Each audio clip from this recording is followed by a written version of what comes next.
All right, we are live. Welcome back to the Joe Jacoby Fantasy Football Show. We have another great episode lined up, and I'm excited to welcome back one of the best minds in fantasy football industry. His track record, experience, and influence in the fantasy football world speaks for itself. He's the award-winning host of Fantasy Alarm on Sirius XM Channel 87. I give you Howard Bender. Howard, thanks for coming back on the show and welcome back. Dude, thanks so much for having me, man. Listen, I've been buried neck deep in content creation for the draft guide and everything over at Fantasy Alarm and making sure that that happens. That I haven't been able to like chop it up on some shows. So we had a great time the last time we were here. I was like, yeah, let's definitely keep this momentum rolling. I think it's incredibly to me, it's incredibly valuable for people who are watching strategy wise when it comes to looking at players and stuff like that, because it's not just about who the players are. It's where you're taking them. Yeah, It's what kind of value you're getting and what kind of risk you're mitigating. So I'm in, man. What do you want to talk about today? I agree, and very well put, by the way. So today we're diving into one of my favorite draft topics, and these are players that are easy to like but hard to trust. Ah, Yeah, okay. yeah, Wait a minute. Let me get my really long piece of paper for that one. yeah. You're gonna need your glasses for this one. Um, I'm gonna say this, Howard. Every fantasy draft has those players that look incredible on paper, but when you actually on the clock, you either hesitate or you impulse pick. Before we get into our list, what makes a player easy to like and hard to trust for you? Well, for me, I mean, easy to like is just, you're looking at like a straight up talent level, right? You're looking at the player's talent. You're probably looking at the scheme also to see how that player fits in it. Hmm. And then, I mean, listen, every player's got their warts. I'm not going to sit there and just throw the injury bug out there. There are some guys who are more susceptible than others. So what I look for when I say, easy to love, amazing talent, great scheme, tough to trust. They have a hard time staying on the field.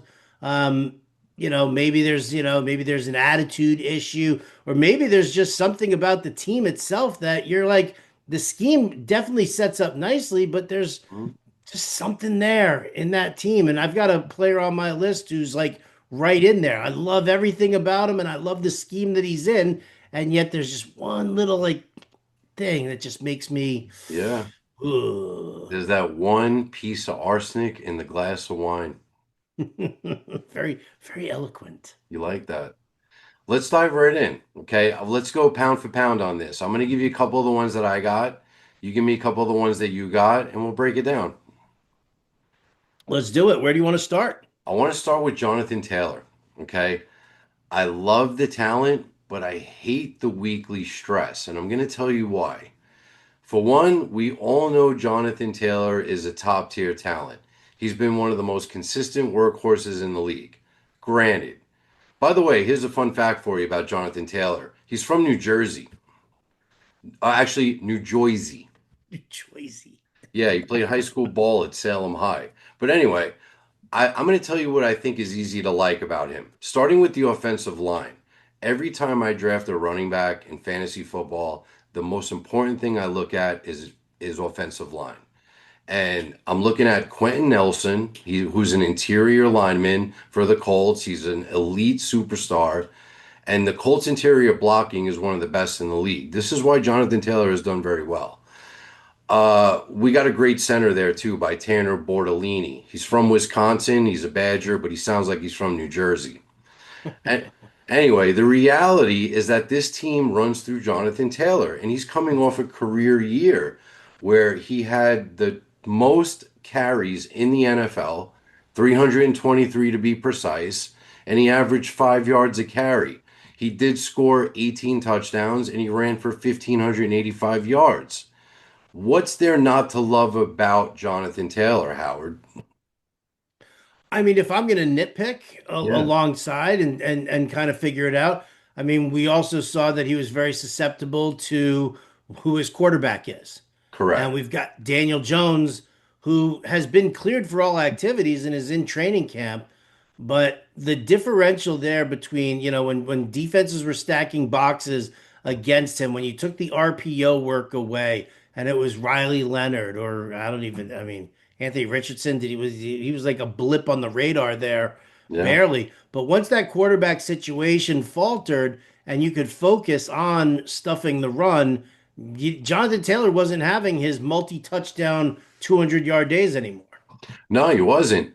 Matter of fact, when Daniel Jones went down in week 14, he disappeared for the fantasy playoffs. You didn't see much out of Jonathan Taylor when it counted most. So, what I don't trust about Jonathan Taylor are two things. One, he just got a contract for 44 million for 2 years and he was a hold-in at practice. So he finally got paid. But more importantly than that, his best games were with Daniel Jones at quarterback when Daniel Jones was fully healthy. So Jones went down in week 14. Taylor disappeared for fantasy managers after that. And I'm not sure if Jones is fully recovered or if he will regain the momentum he had. So Taylor's performance in some way is tied to the quarterback. So I'm going to go on a limb and say if you draft Jonathan Taylor with his seventh pick overall or eighth pick overall, that leaves you almost no margin for error. Would you agree or not? I mean, it definitely limits it. Yeah, 100%. So, Yeah, but I don't know if it's enough to deter me. How about that? I I like it. I don't know if it's enough to deter me because he's been such just an angry runner and he's just been, so good at that. Last year, I mean, listen, it's so funny because last year I won a boatload of championships because I had Jonathan Taylor and Christian McCaffrey. Yeah. And nobody was taking those guys. I think I was getting Jonathan Taylor in the early second round last year. It Wow. was crazy. I would take McCaffrey and then Taylor at the back end of the draft, and that was like the 1-2 punch. Taylor carried the water for the majority of the season. He definitely did. He crapped out when Daniel Jones first got hurt. And yeah, I mean, in week 14, when you need it most in the playoffs, you don't want to see, a poor performance. I try to draft injury agnostic. And, if you're telling me that Daniel Jones is healthy right now, and he's cleared for practice and he's going to start the season on time, I have a hard time saying no to Jonathan Taylor, um, in the late first round. Seventh, eighth pick, at that point, I'm still getting like Ashton Genty. I'm still getting Omarion Hampton.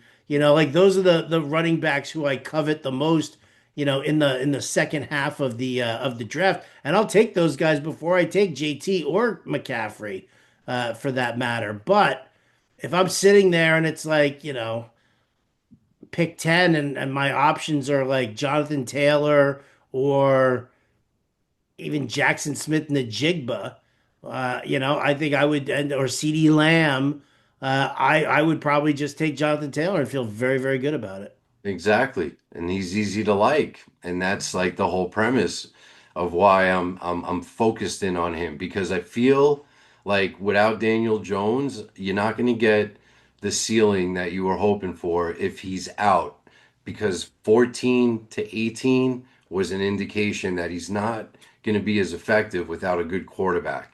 And if they're playing from behind, which they could be, they're going to focus more on the passing game. And I feel like you're going to get your money's worth with Jonathan Taylor, but there is a little bit of a buyer beware attached to that, even though he's a great player, just to be fair. We should have done this like we should have had like couches in our offices, all right? Because this is like a therapy session for you. You've got trust issues, Joe. You've got Yeah, trust issues. I want to believe. However, We all want to believe, don't we? yeah, but trust is not a projection. It's based on fact. All right, so you got some trust issues there with Jonathan Taylor. I guess I can probably say if I want to go running back for running back with you here, Yeah. um, Devon Achan. Devon Achan. Oh, am I pronouncing that right? Is that Devon Etienne? No, just Yeah, kidding. So it's Devon Achan, for me, super talented. The offensive scheme is going to run through him, right? They yeah. really aren't, he'll probably be like second on, second or third on the team in targets also for the work that he does. There's everything to love about Devon Achan. Everything to love. Right down to the fact that Bobby Slowick is his offensive coordinator still. They're showing that kind of year to year consistency. But if I've got trust issues, that stems from I hate Malik Willis. That dude cannot throw. And in the NFL, I'm sorry, you're going to need to have some sort of a passing game in there. Malik Willis is going to run the football a ton on his own. Malik Willis is going to poach touchdowns inside that green zone. And I know, right? We see that with Josh Allen and James Cook, and it doesn't really affect James Cook's numbers there. For HN, I mean, again, it's one of those things where I look at the surrounding team that doesn't have any weapons, and I can't fathom if I'm a defensive coordinator, I'm putting a spy on Malik Willis and I'm putting a spy on Devon Achan, and I'm just going to try and take away the weapon. That's how I'm going to move it. So as much as it's so easy to love Devon Achan, It I is. just don't know if I can trust him. Well, let me give you a little bit of insight on Devon Achan from what my perspective looks like. Last year, if you look at his numbers, it totally justifies that he's probably eighth on the board in most drafts once you start going through the first round. The one thing that's not being factored in with Achan is the fact that Mike McDaniels has moved on. Okay. And the fact that Mike McDaniels is now in San Diego. So this is the biggest hard to trust issue because of a coaching change. But the talent still remains. In my eyes, I like getting Devon Achan or Achan in the second round coming back because I believe lack of trust does create opportunity. And if I'm not paying for the ceiling up front on Devon Achan, I have no problem taking him in the 2.3 position, which is where I've seen him fall in. So I feel like okay, Malik Willis is a good argument. I understand he's not the best quarterback. He likes to use his legs, but a lot of RPO plays may come into factor for Mhm. the Dolphins, which I think might give A Chain a lane to get back to at least close to what he did last year. But he's not a running back two. He's a running back one, Howard. He's a running back one that I have trust issues with. I know. And he's the poster child for easy to like, but he's hard to trust. But I trust the He player. really is. He really he is I trust the talent. I trust the explosiveness. But what I don't trust is the environment. Malik Willis changes the check down game. Miami offense has questions. Okay, we all know that. And I'm spending a top 10 pick on a guy like Devon Achan. I don't want questions. I want answers, Howard. I want answers, especially that early. So Achan can absolutely finish as a running back one, but at this price, you're drafting him pretty close to his ceiling. Which What do is you think? kind of what we're doing with anybody in like really the first two rounds. We are drafting them at their ceiling, Yeah, right? And it's a tough spot to be. It's why I tell people all the time when they say, "Who should I take with the fifth pick? Who should I take with the sixth pick?" yeah, I'm like, you know what? Everybody that you're drafting there, you're drafting at their ceiling. Take the guy that you want. yeah, Take the guy that you love, take the guy you want to root for, right? As long as you're taking a top 12 player, and I mean, listen, I'm not all about consensus ADP or anything like that. But if you're telling me that you're picking any one of those guys who's in the top 12 overall of ADP, you're not making a mistake, right? You're taking a guy who you like, who you want. Somebody was like, oh, I want to take James Cook at sixth overall, but is that too high? No, it's not too high. If you don't take him there, you're never going to see him again. Like he's not coming back to you in the second round. So take the guy yeah. you want and then build around that. So when we're sitting here and you're talking Jonathan Taylor and we're talking Devon Achan. I mean, they're easy to love, hard to trust. You have to know that if you're taking either one of those guys in the second round, you have to think about the fact that you've got a guy in the first round who might have a couple of warts that you might have to Yeah, account for when you're building out the rest of your team structure. I agree. I agree. There's germs on those guys, but they appear very healthy. They appear very healthy. So I'm going to give you one right now, and I'm going to start going lower tier. The next player I want to discuss is Jamison Williams, wide receiver on Detroit Lions. The best way to describe Jamison Williams, in my personal opinion, Howard, is that your heart says draft him, but your brain says, are we doing this again? Right? I mean, we're talking 100%. we're talking championship upside and league losing frustrations. I'm gonna dive right into Jamison Williams because he's been on my mind.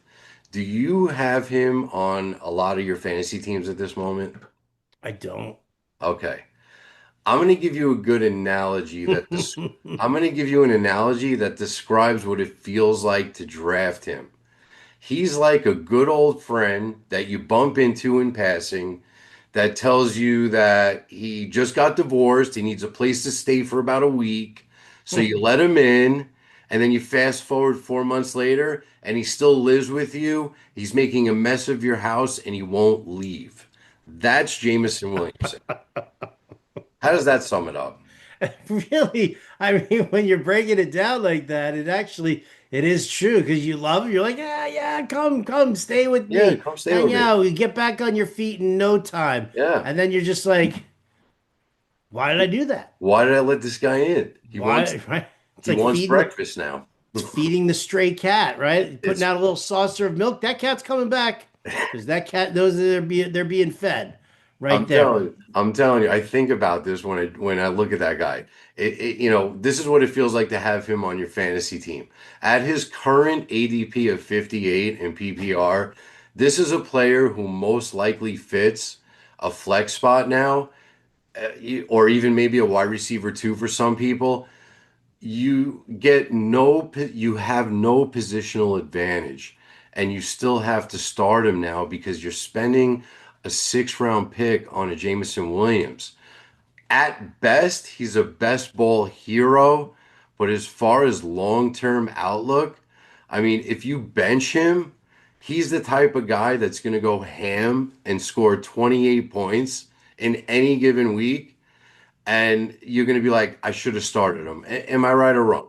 Oh yeah, and then you put him in the following week, and he gives you a zero. And he does nothing. He does nothing. Yeah. I mean, listen, I've always been a huge fan of his, and I love the talent, and I've always wanted him to do more than what he's done. I was so excited when, when Dan Campbell was like, I want to turn this kid into a well-rounded receiver. That's why we're not just throwing him out there and just, Yeah. having him run post routes.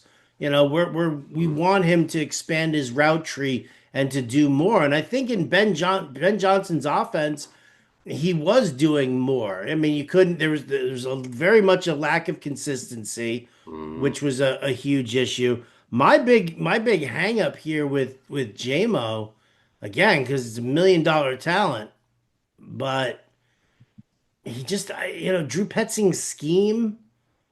He's bringing it to Detroit. He's going to do great things for Sam Laporta, Yeah. right? He does great things. You look at Arizona, great things for one wide receiver and the tight end. Yeah. One wide receiver. It didn't matter. It was Marvin Harrison Jr. getting all the targets.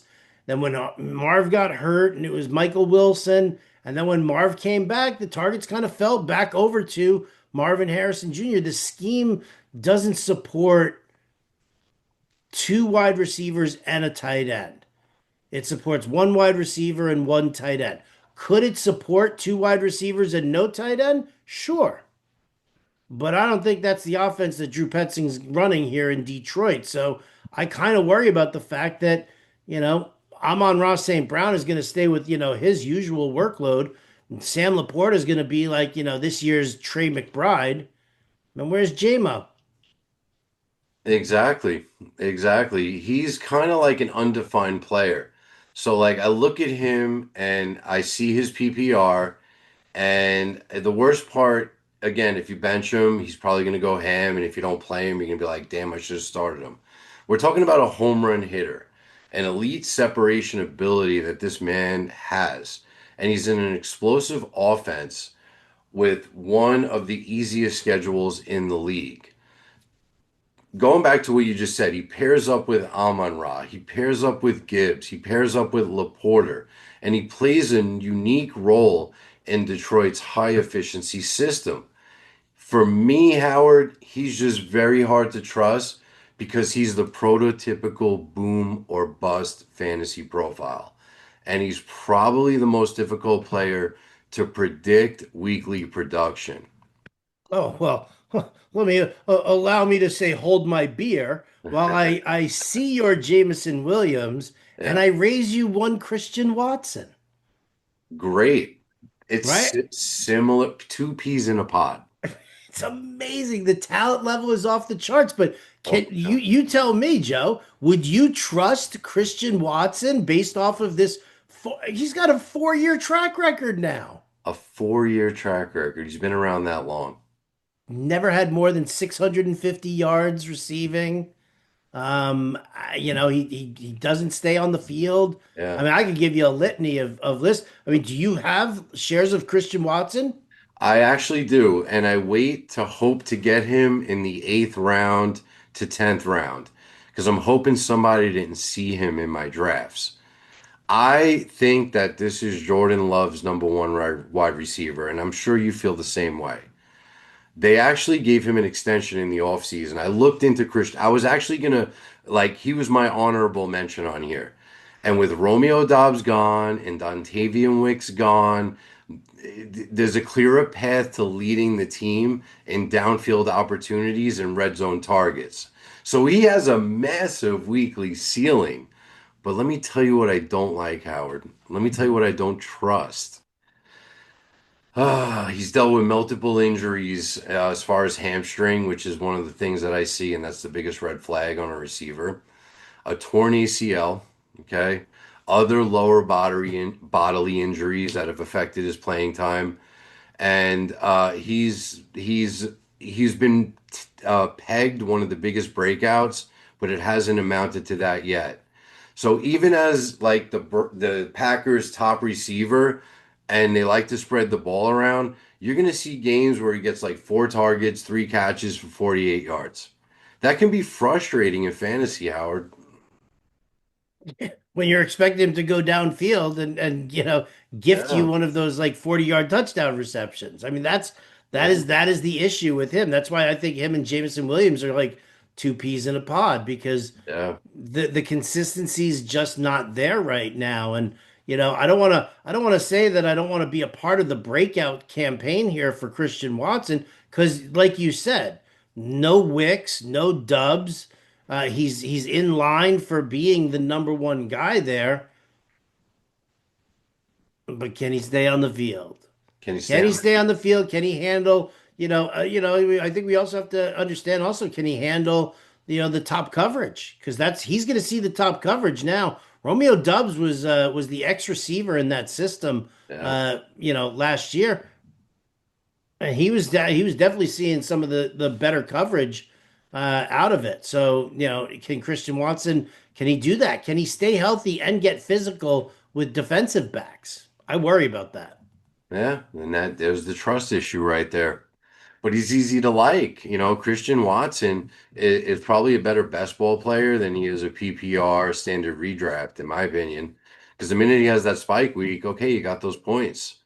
So I'd be careful. I would look at the league I'm in before I draft a Christian Watson versus going in a $500,000 grand prize league where now I drafted him in the seventh round and now I feel like I have to start him. And these are the things that like you have to think about. They're all good on paper until you have to start them. Yeah. That's where Yeah. the trust issue is. I mean, I think there's a number of guys who are like that, just the boom and bust players, right? For sure, for Yeah. sure. I mean, we could probably put Brian Thomas Jr. in that realm also. Yeah, I think Brian Thomas Jr. is the perfect candidate for that, and I'm glad that you're sharing that one. That's a crowded wide receiver room, Jacksonville. But the one thing that I can say about Brian Thomas, he's a better value at a wide receiver 31 or 32 this year. Last year, he was a higher target and he was more risk, and people took him a lot earlier. So this year is easier to absorb the risk than last year, in my opinion. Targets are going to be less certain for Brian Thomas, but he also battled through injuries.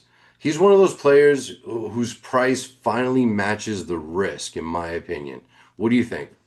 Yeah, well, that's the thing, right? And we see that all the time when you get a guy who like everybody's hyping up and everybody, loves what he did. His rookie campaign was Yeah, fantastic, and the next thing you know, he was coming off the board in the third round. I know. And And then then, and there you go. You're drafting him at ceiling now instead of drafting him at at floor. And this year we're getting him at floor.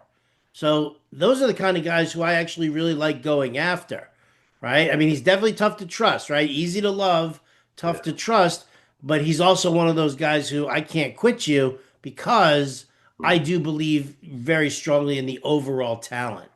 I agree. I mean, the injuries and the sophomore slump, we all like know that happened. The good news is you no longer have to pay a top 10 receiver price to get this player, and you're paying for a bounce back candidate in reality. If he returns to anything close to his rookie form, he'll crush his ADP. This is a total guy that'll crush all expectations, but the question isn't whether Brian Thomas has the talent. We already know he does. The question with Brian Thomas to me, Howard, is whether last year was an outlier of the beginning of a trend. And that's the trust issue I have with Brian Thomas. That's the beauty of it. Brian Thomas needs a leap of faith this year. He does. He needs a leap of faith, right? You have to just, I was saying this actually about Cam Scatabo, not a player who I want to say is like easy to love and tough to trust, but Yeah. in the sense that if you draft Cam Scatabo this year, you have to accept the fact that you are going to be spending your entire season hearing injury reports, Hmm. hearing that he's missing a practice, hearing that he's going to be questionable to start. You're going to get that because that's just the type of game that he plays, right? So you have to take that leap of faith and say that no matter how much they keep talking about injuries and concussions throughout this entire season, Scatabo is my guy. I feel like that's how Brian Thomas is with me, but I have an easier time clicking the button to draft Brian Thomas with that risk than I do Cam Scatabo, right? So I'll admit it, I'll absorb the risk for an easy to love Brian Thomas, but very tough to trust because it's taking that leap of faith. Yeah. And it's a crowded receiver room too. I think Parker Washington is probably going to be the crown jewel in that wide receiver room. But I think if Brian Thomas outperforms his ADP, you probably win your fantasy championship. I was talking to Mike Dempsey, who does the Football Die Hard show Mhm. on Sirius XM. He also does the Jaguars Sunday coverage Mhm. over there. He's into it. He said he was like Parker Washington probably going to be the target leader out of this wide receiver room. He's like, but Brian Thomas could end up with more touchdowns. Yeah. Yeah, I think that's right on the money. Kind of Yeah. putting them in that whole like, Puka Nacua versus Devontae Adams type situation where Adams is getting all the touchdowns, but Puka Nacua is getting all the targets and all the yards after the catch, sort of a thing. I'm equating situation. I'm not equating like actual players there. But what happens to your boy? What happens to your other Jacoby? Who, What happens to Myers? Jacoby and Myers? Of course, of course. That's 130 targets going to Jacoby Myers in that locker room. So he has to navigate through the targets through Parker Washington and my boy Jacoby Myers, and he's got to score touchdowns. Otherwise, it's hard to trust, Howard. Yeah.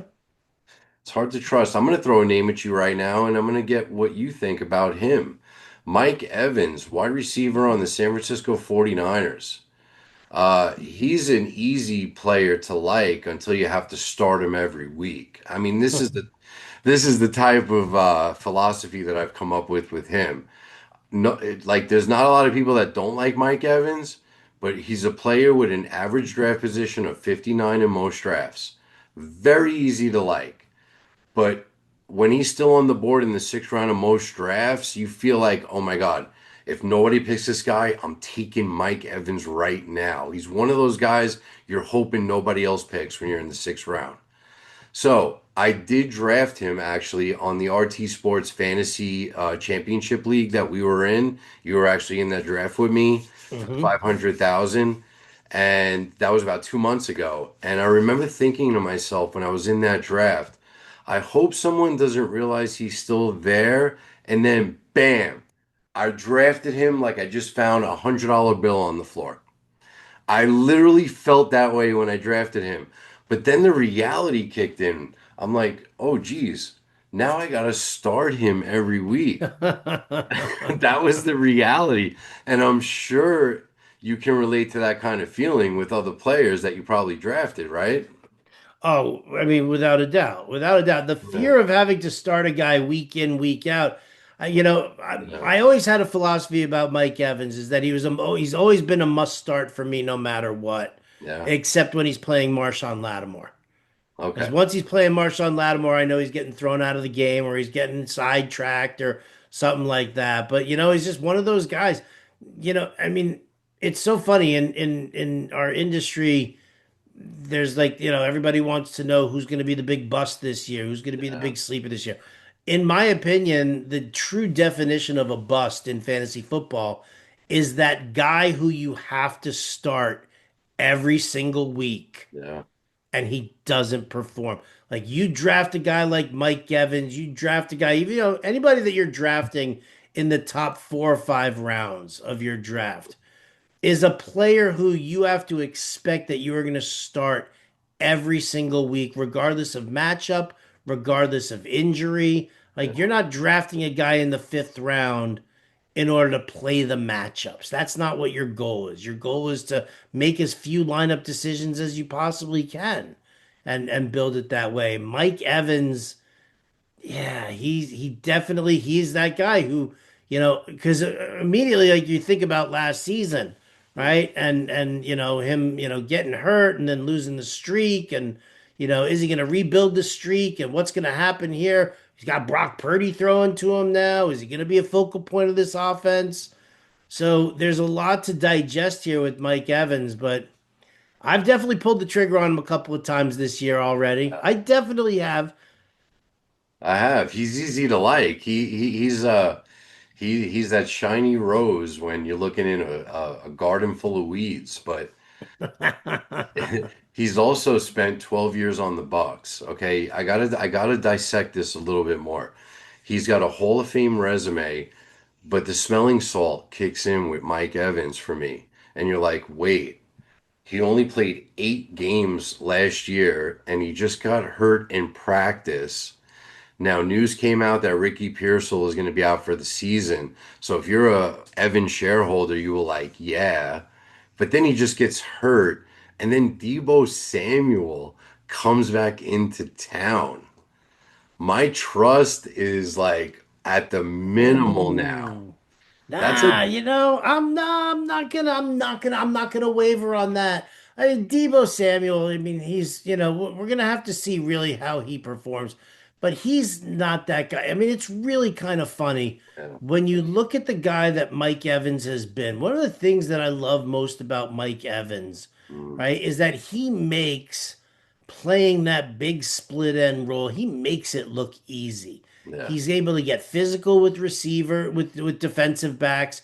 He's got, he still has speed. He still has great hands. He gets position, on the regular. I love, the talent that is Mike Evans, and I'll kind of, I'll see that and realize that, you know what? I mean, in San Francisco again, am I gonna be? I'm not afraid of Debo. They play different roles. Debo does like the gimmicky stuff. He'll work out of the slot. Evans just is like, give me the top coverage. Let me run my routes. Let me just go and slap these guys around. San Francisco doesn't really have anybody else in there. Ricky Pearsall won't do it. Dejon Stribling is still a rookie. We're gonna have to wait and see what he's doing, because I think what we'll see probably is in two receiver sets. We'll see Evans and we'll see Debo. And then when they go to the three receiver sets, they'll put Debo in the slot and they'll bring Stribling out there, um, to play that Z receiver. So I think that's kind of where they're headed. I still think as long as Evans stays healthy, and again, you could say that about any player in the NFL, as long Yeah, as he stays healthy, his role I think is fairly secure. I don't see them being like, yeah, I don't really feel like throwing to Mike Evans too much. I don't think Purdy's going to do that. I agree.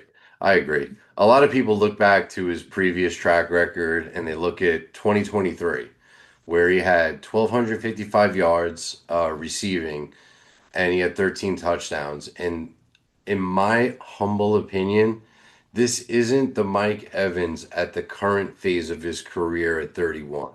No, And no, yeah. it's just not that guy. If you spend a six-round pick on this future Hall of Famer, he now lives with you rent free, and you got to cook and clean for him at that price. Well, Cook I and mean, clean. I can tell him to pick up after himself a little bit, He a little might, bit. but the Joe, go. is somebody staying? You have somebody staying at your house with you recently? Yeah, I got Ramondre Stevens sleeping on the couch. I was like, I think there's somebody staying in Joe's guest house here that Yeah, probably is not welcome anymore. Ramon, Ramondre. dude, how could Ramondre, go you get me a soda. how He'll could be you right not in. trust? Is Ramondre's not on your list, is he? No, but I like Ramondre Stevenson. He's Me one of mine. too. He is a guy that I feel has still has the starting role. And no matter how much people love Travian Henderson, unless Travian Henderson learns to block, he is not going to be the starring actor. He'll get his 20 touches. Okay, Travion Henderson doesn't need to get 25 touches to give you fantasy points, No. but he's very hard to trust. Yeah, Um, Henderson's definitely the poster child for this, what we're talking about here. Like you and I are both of like minds on that. We love Ramondre. yeah. Henderson needs to do something to show us, right? I mean, didn't they just say something about Henderson? They just said something about the fact that he still needs to work on pass blocking. How is this dude being drafted where he's being drafted? And how many rounds ahead of Ramondre Stevenson do we see this? Why? Because he had a couple of explosive games last year? Yeah, it means nothing. Ramondre Stevens, he's being drafted as our RB 21, 22 in the fourth or fifth round. I mean, depending on the format in some leagues I've been in. But with Travion Henderson, you're paying for him to become the lead back before he's actually done it. That is the most speculative thing I've ever seen in my life. Yeah. Ever. Ever. Yeah. Pass protection keeps him off the field in critical downs.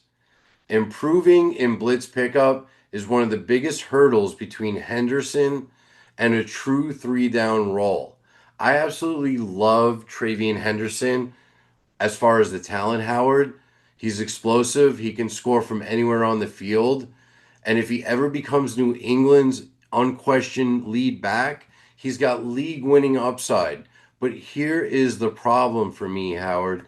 You're drafting him based on what you hope his role will become, not what it actually is today. Until he clearly, and I mean clearly, separates himself from Ramondre Stevenson, you're paying for a ceiling while assuming away the risk. That's exactly what makes him easy to like, but hard to trust. Very hard to trust. Easy to love. You know who he reminds me of? And Bostonians out there watching. I apologize for making this comparison, but doesn't he seem a lot like Philip Lindsay? All right. Remember Philip Yeah. Lindsay, who was like, everybody was like, he's got so much talent, he's got some great vision, Yeah. everything. What couldn't Philip Lindsay do? Couldn't pass block. Couldn't play a spot. Could not pass block, and he never amounted to anything because he just couldn't pass block. And that's kind of the road that Trevion Henderson is kind of walking down right now. He's not James White. He's more Philip Lindsay than he is James White. I agree.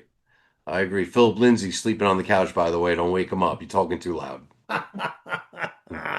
I love that. All right. And speaking of Denver, can we talk quarterbacks that are easy to love and tough Yeah, to trust? bring one. Are you talking Bo Because Nix? I'm in Denver. I got to talk about Bo Nix. Yeah. How much do you love Bo Nix? Because I mean, listen, the dude runs. The dude's got a good vibe. He seems, to handle pressure well. Davis Webb taking over as the offensive coordinator Yeah. wants to, you know, whatchamacallit, he wants like a more fast-paced offense, up-tempo offense. He wants Bo Nix throwing on the run a bunch, and I'm 100% in for that. I love Bo. But I love Bo Nix' situation. I'm so glad you brought him up. Most importantly, I love Sean Payton. Okay, I love the mobility. I even love the direction the Denver offense is heading. What I don't love, Howard, is paying for a quarterback who still has another leap to make, for lack of a better analogy. okay, okay. If you're drafting Bo Nix, Howard, you're betting that last year's progress was just the beginning. Okay. That could absolutely happen. I'm not writing that off. But at his current ADP, with Bo Nix, you're paying for the breakout before it's fully arrived. And that's why Bo Nix is easy to like and hard to trust. It's In gonna make my him. It's gonna make him harder to trust. what? What do you think of Taysom Hill? Okay. Wow. Sean Payton. Ah, did you hear the room? Did you hear the talk? Yeah. And if Sean Payton brings him in, that's going to affect his bottom line. There's a Ruin it. relationship between Sean Payton and Taysom Hill. Ah, It's gonna ruin fantasy value in Denver. it It's will. gonna it like legitimately will do that because you bring in Taysom Hill and you run him the way you ran him in New Orleans, Yeah, and you're in trouble because now all of a sudden you're taking the ball out of Bo Nix's hands inside the red zone. I know. And you need those rushing touchdowns with Bo Nix. It was great. You need the rushing touchdowns. You need the 45 to 50 yards that he's going to throw, but you need, that's why, like, if they Ah, bring in Taysom, it's going to ruin value of Bo Nix. It's going to yeah, ruin value of anybody. I mean, I'm not bullish on any of those running backs this year anyway, me neither. because of the way Sean Payton's done, but Taysom Hill immediately, like when you first hit me with the topic and you were like easy to love, hard to trust, and there I am reading Sean Payton saying I'm not really in a rush to reach out to Taysom Hill right now because we know that you're going to see him at the Hall of Fame game and you're Yeah, going to negotiate something there, dude. We know that. exactly. It's Horrifying. it is horrifying. And was Bo Nix actually good last year? I mean, or was fantasy volume hiding the mediocre quarterback play? I mean, I think overall, I think Bo Nix is a good quarterback, and you give him in the right system, he's going to give you what you want. I was very bullish on Bo Nix, right from the word go, simply because he does have that mobility. I think in this scheme with Davis Webb, if he really is going to run up tempo and he wants Bo Nix throwing on the run, I think Bo Nix thrives in that environment. To me, Nix was like that in college. He was like, let me get the ball, let me, go out and shotgun, let me roll out, let me find my receivers over there. I think he likes that kind of a game. You watch Bo Nix in the 2 minute drill. I yeah, think he looks solid in the 2 minute drill. So, I agree. I think that's kind of where we're at. But man, when the moment you start mentioning Taysom Hill, and I'm like, I gotta tap out on that. Yeah, that's a little concerning to me. I mean, Bo Nix is easy to like, Howard, because fantasy football doesn't care about how pretty it looks. But he runs. Denver plays fast. Sean Payton lets him throw it. and now they give him Jalen Waddle. I mean, what's not to like about Bo Nix? So much to love. So, but yet, There's a lot to love, but what I don't trust on this one, Howard, is are we sure Bo Nix is actually developing into becoming a better quarterback? Or are we simply confusing volume hmm, with development? And because those are two very different things, I have a little bit of a trust issue. I can understand that if you're wondering, Yeah, because yeah, I like watching a QB like take the next step and then, and then not regress the third year or something yeah, like that. So I can understand trust issues with that. I like the player himself. I just dig his vibe. I think he's got a good attitude. I think he's got a good head on his shoulders. I just think that, in all honesty, man, my big problem, I know you like Sean Payton. Sean Payton yeah, still just makes bad decisions and is still kind of living in a fairly archaic world just simply because like in New Orleans it was always Joe Lombardi and Pete Carmichael yeah, were always there with him, and then he goes to Denver and he brings Joe Lombardi with him, and yeah, I think that's great to bring Joe Lombardi with you, but so he's kind of falling back onto like the how things were, and I think when you take a quarterback who has that skill set. Right, like Bo Nix, I mean, if Bo Nix were more like a Drew Brees and a pocket passer, right. right? Then I think that he and Peyton would get along famously. But this is Sean Payton trying to adjust to one of these like, mobile rushing quarterbacks who, thrives in an RPO system, thrives in up tempo kind of a thing. So I think that this move here, I'm going to favor the addition of Davis Webb being the offensive coordinator. I mean, he was what? He was a quarterback in the NFL like 2 years ago, wasn't he? Yeah, he was. Wasn't So that he's seen great? the way the game has changed significantly. Oh, 100%. I mean, at quarterback 14, I love Bo Nix, but at quarterback 8, I'm out. Well, who's taking him at quarterback eight? I don't know. Somebody that had a few too many to drink before the draft, but Somebody who's a Broncos fan who went to yeah, Oregon. yeah. I like Bo Nix more than I trust Bo Nix, so I hope he turns out to be what you think he might be. I really do. Me too. Me too. So I'm going to throw one at you, and this one is up for debate. This is a good one actually for us to talk about. Rasheed Rice. This is a name, well, Hall of Fame last name, but Hall of Shame results. I mean, wouldn't you agree? Look at you. Yeah. Look at you. Another poster child for what we're talking about. All the talent in the world. All the talent All the in talent in the world. all the put it let me put this blunt to you, Howard, and I think you'll appreciate this. If Rasheed Rice was a car, the check engine light would be going on all the time. How do you like that? Yeah. Very well played. Yeah. Okay. Very well played. So I'm gonna say this. Do you have a lot of shares of Rice on your teams, your fantasy drafts? I don't have a lot of shares, but Mhm. I probably have out of all my best ball and season long drafts I've done, I'd probably say I'm in like the 15 to 20% ownership. Okay. Okay, that's little exposure.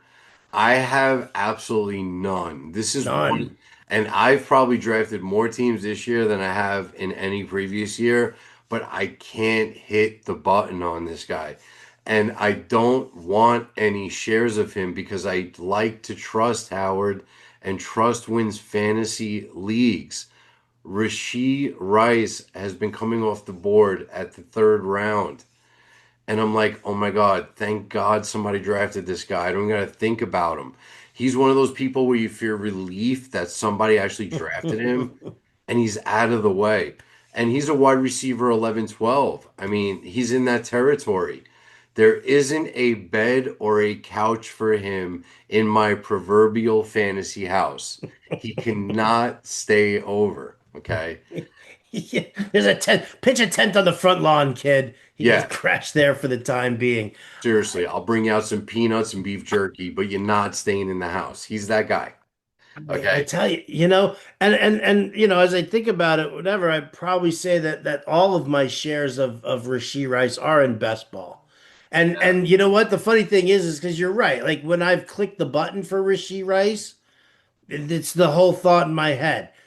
Amazing talent. Yeah. What if he's not a jerk off? What, Exactly. right? What if he's not a Yeah. total jerk off? What if Yeah. what if Mahomes is fine? Right? What if we Yeah. like what we see? We see in like 3 game flashes of Mhm. Mahomes and Rasheed Rice, and you're like, oh my God, oh my God, oh my God. Like, and that like turns into like the best sell high moment for anybody in a league that you can trade in because you know that the wheels are gonna fall off that wagon at some point. Yeah. Um, but I've clicked that button saying, but what if they don't fall off the wagon this Yeah. year? What if? Yeah. I have to live like that sometimes. You just bought a Porsche and the check engine light's on. That's scary. That's scary. Uh, I wouldn't drive a Porsche. No, I got you. But he is one of those people where it's so easy to like him. So easy to love. So easy. He is the trap. He is that ADP around 30, Yeah, and he's clearly Mahomes' number one target. Now, here's the disclaimer. When healthy and when not suspended. yeah. I'm gonna break this down for you. He played 8 games last year. That's it. He served a 6 game suspension and he had a season ending concussion and had off season knee surgery. Okay. Remember what I said earlier, third And had round, to rehab in jail too. and had a rehab in jail. This man's wearing an anklet above his Nike cleats. Okay. And to put it blunt, the reason I like him is obvious. Okay. He's got elite yards after the catch, and Kansas City creates plenty of scoring opportunities for him, especially Andy Reid. But if he's going to be the true alpha receiver in KC and his top competition is old man Kelsey at the premium ADP, it just looks like you're paying for his best case scenario up front. What is your take on that? You're right. You're 1,000% right.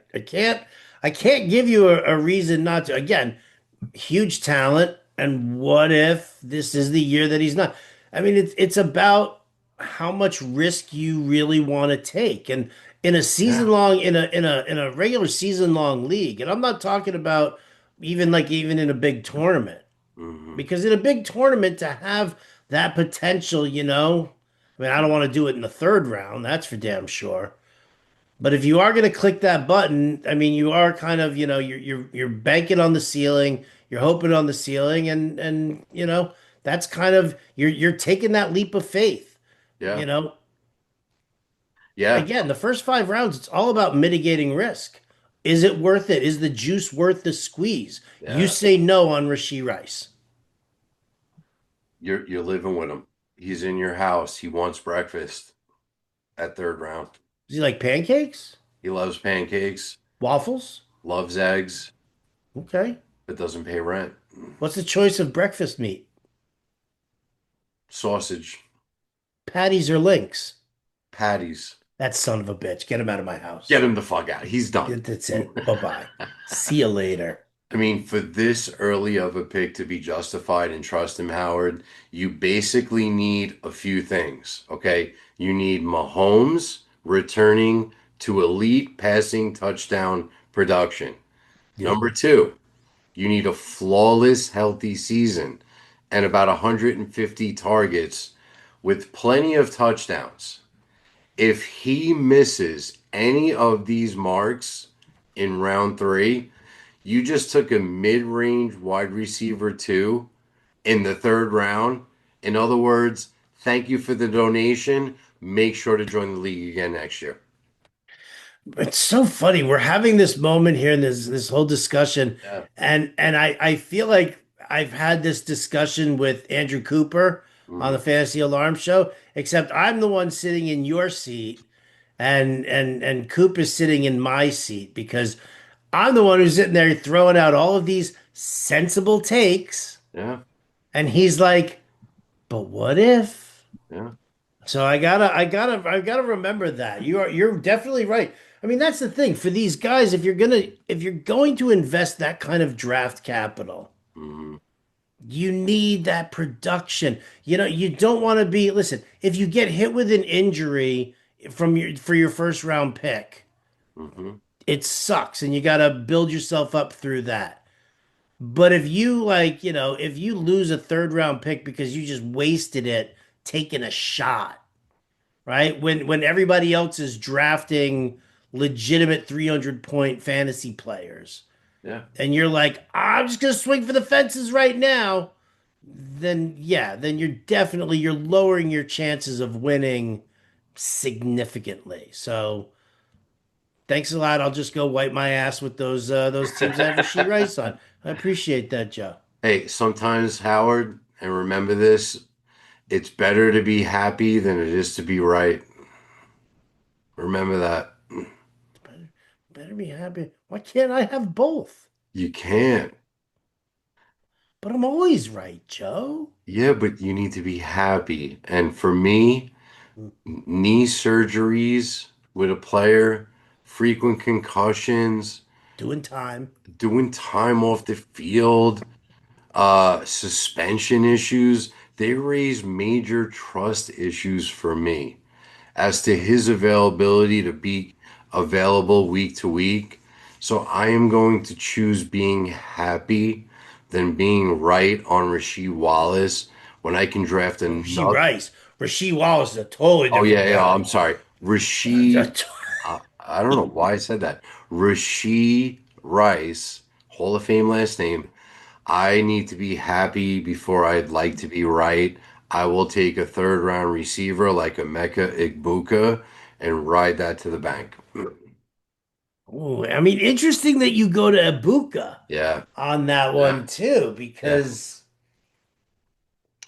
I mean, some question marks.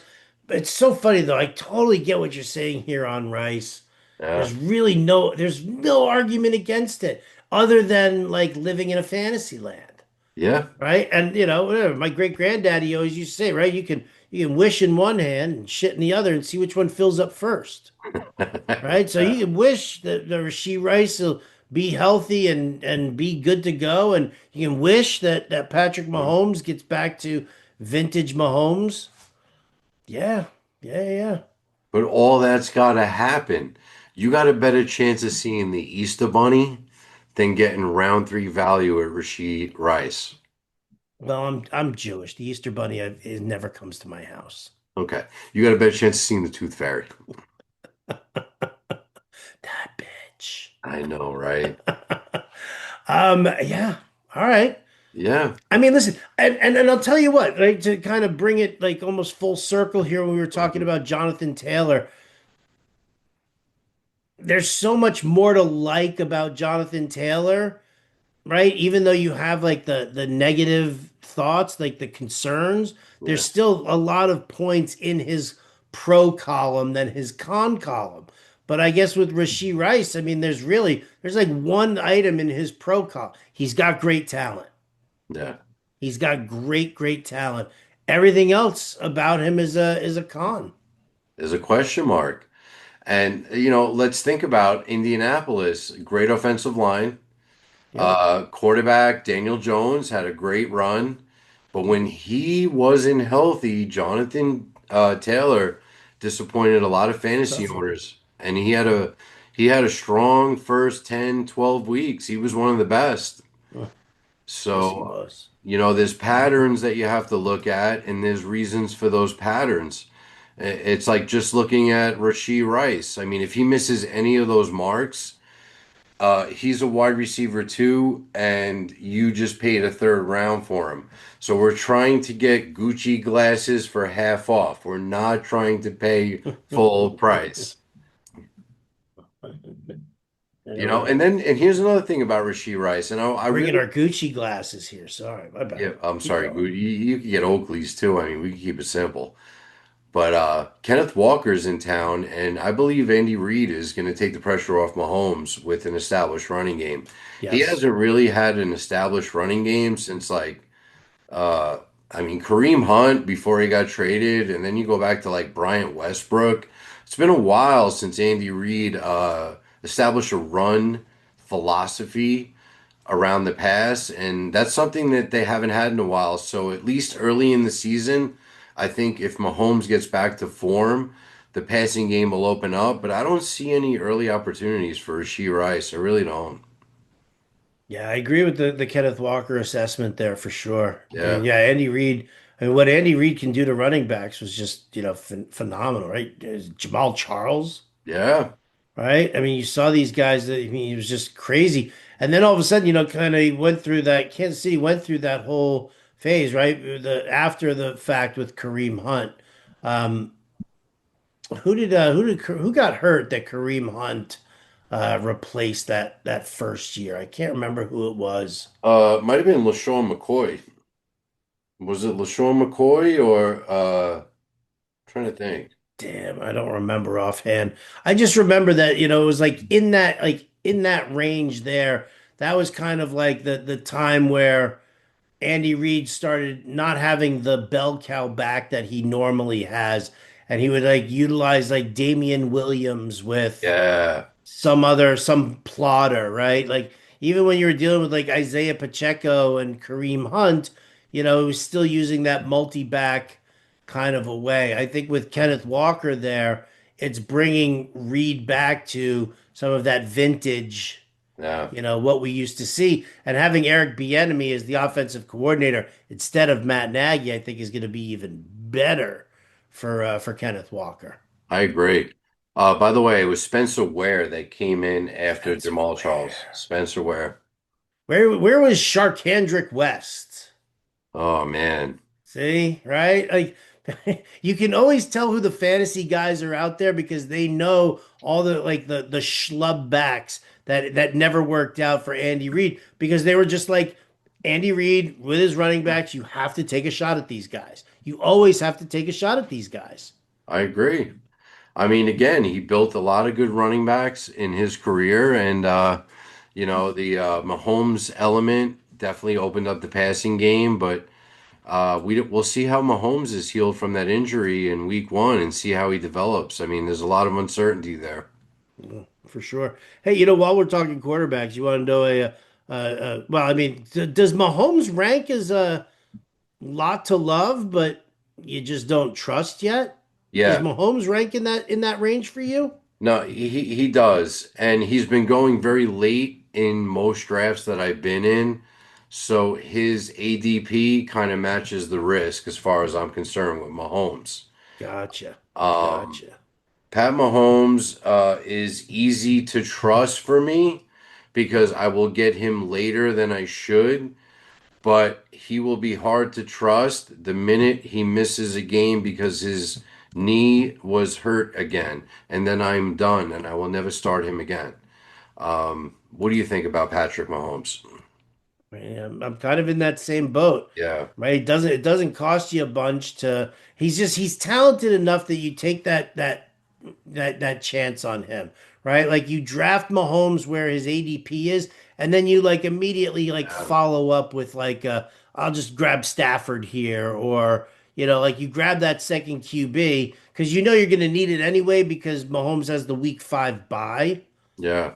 So you know that so you grab Mahomes because of who he is, the reputation, what Mhm. Andy Reid's offense does, but you're kind of thinking also that for the first 5 weeks, you know, you're going to utilize whoever this second QB is, I agree. right? I agree. You're no That longer paying the Mahomes tax. no, you're not. You You're know, not. you're getting him as you're not paying for the quarterback 1 to 3. Uh, I wasn't thinking about Mahomes, but I'll say this. I mean, at a discounted ADP, the risk reward equation changes for Pat Mahomes. So if you can get him late, grab him. Why not? Yeah, I've been doing it. I've been Yeah. doing it in a few. And if you have Um, like a Kelsey or a Rashee Rice, that's a good stack.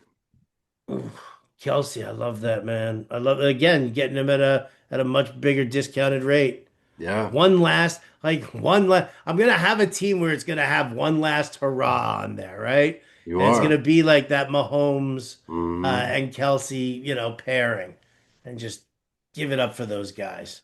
If I Yeah, could throw in Walker too, I'll do it. it's gonna be like that. Remember Twilight Zone back in the 80s when they made that movie and they played Kick the Can and everybody was young again? Do you remember that Yes, movie? I remember that. You are in the Kick the Can fantasy status at this point, if you're thinking that. Kick the can. I You love it. know, there's been a lot of people cracking on older analysts in the fantasy space today, so I'm sorry I'm old. No, it's not against you. It's about the players that you're drafting. If you're Oh, going, drafting old players. yeah, for us, we got a fresh opinion, but for the players, Travis Kelsey is a kick the can. I'm going to give you Pat Mahomes is almost kicked the can. Well, let's Saquon Barkley is a kick the can. Okay, Definitely a kick the can, sure. he's a kick the can. Derrick Henry, Derrick Henry is a kick the can. We could actually do a whole show on players that are kick the can. kick the can players.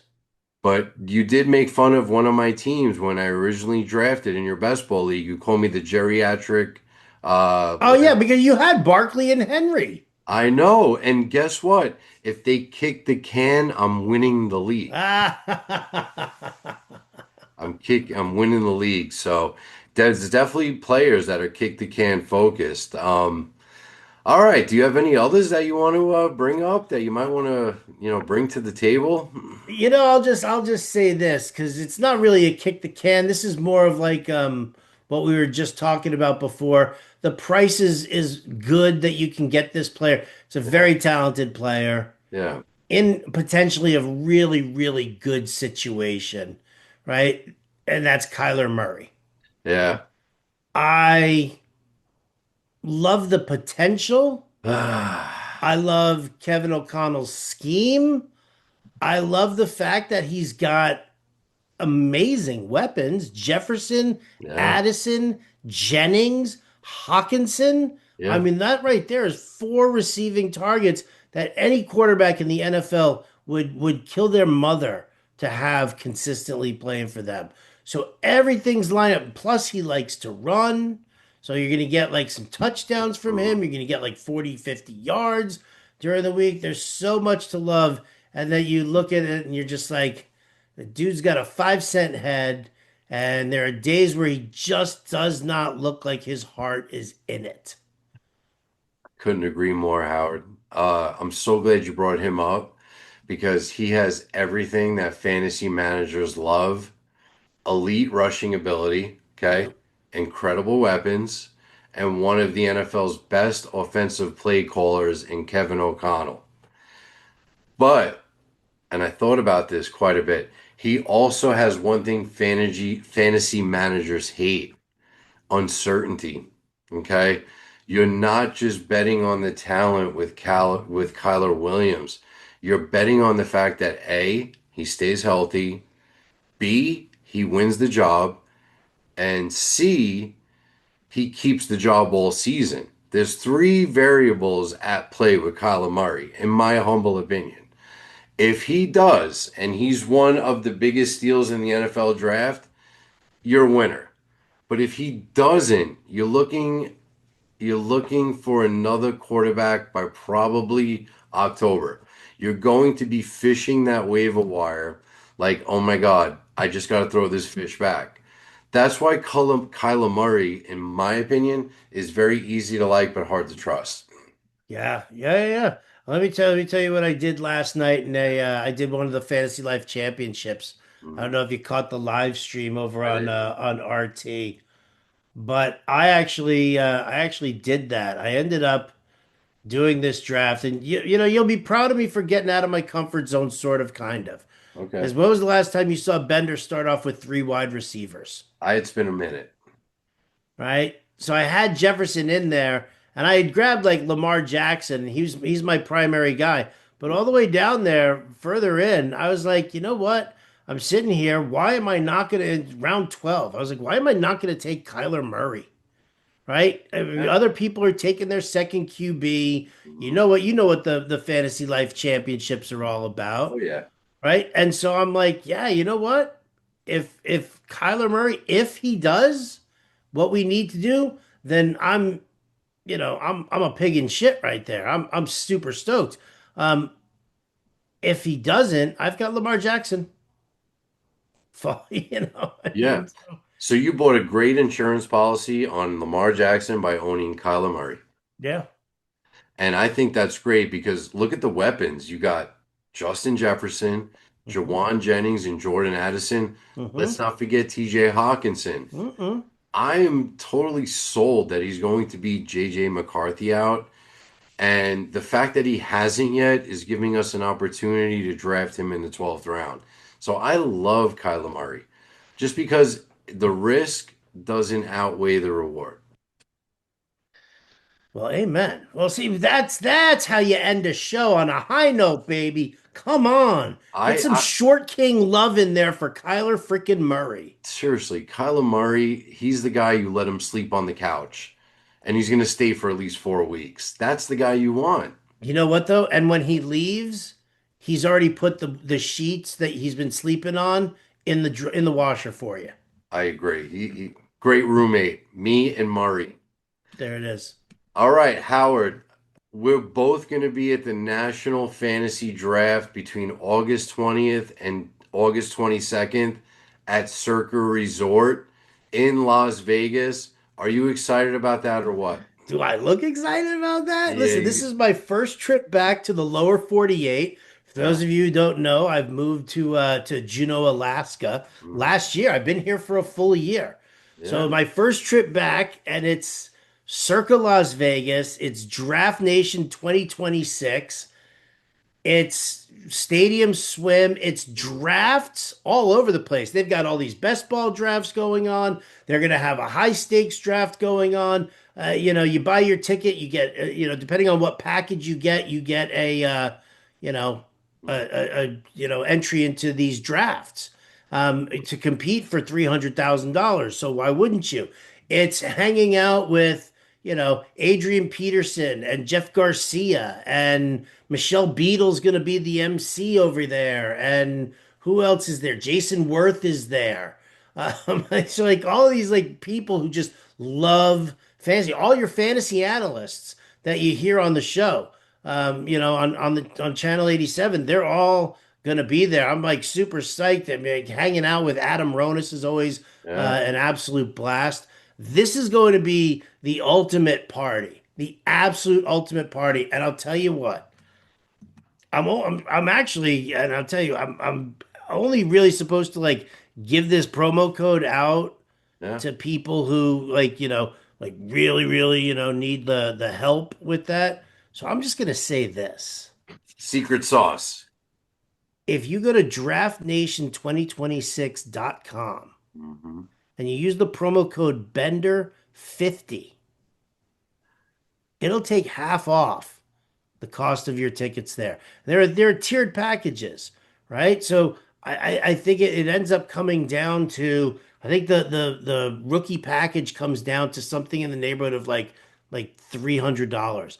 And what that's your entry fees into drafts. That is your open bars, your cabanas at Stadium Swim. Like you tell me, anybody who goes to Vegas for like $300 and gets all of that for that. Yeah.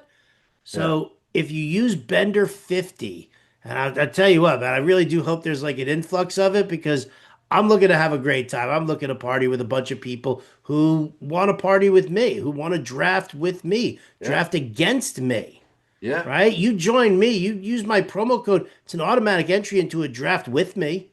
Yeah. And you know what? I'm going to drag this son of a bitch into all these drafts too. Joe's going to be doing them with me. I will. That his promo code is actually a better deal than I got. And this is going to be the pinnacle of what fantasy drafts are supposed to look like. I booked this ticket like 2 months ago. I couldn't wait to go. And I can't wait to draft next to legends in the NFL, like NFL players. I can't wait to draft next to highly respected people like Howard Bender.